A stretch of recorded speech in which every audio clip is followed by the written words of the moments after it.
This rotation matrix, M with cosine theta, sine theta for the first column and negative sine theta, cosine theta for the second column, played an important role in some earlier problems. Okay.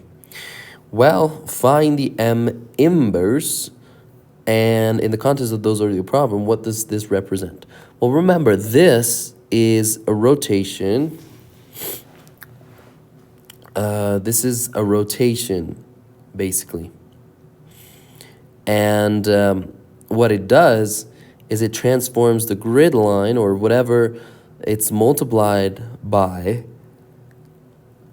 according to this linear transformation. So if I actually take the inverse of that, I'm gonna take away that transformation, and I'm gonna revert back to my original thing. So how would I find the inverse of that? Well, I would use the adjoint method. So I would say that the M inverse is equal to 1 over the determinant of M multiplied by the adjoint of M. Now the adjoint of M is really equal to the matrix that has C11, C12, the cofactor expansion, C21 and C22, and then that transposed.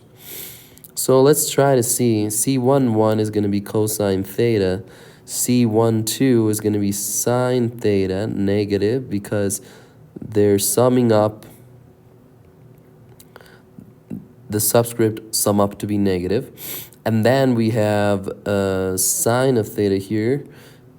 And then we have the cosine of theta.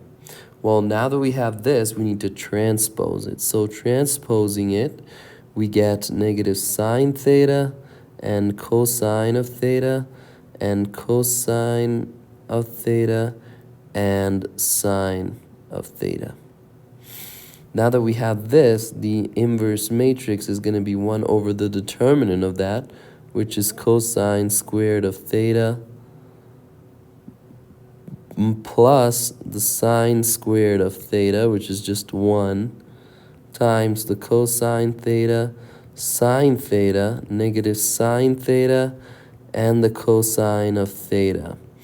Well, if we do that, we recognize that this is, thanks to a Pythagorean identity, that's equal to 1. So we just get that this is our solution, times the sine theta minus the sine theta times the cosine theta. And this represents, well, not this by itself, but what does this represent? It represents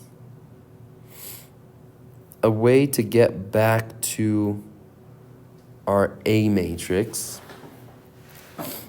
from our solution B. All right, see you next time.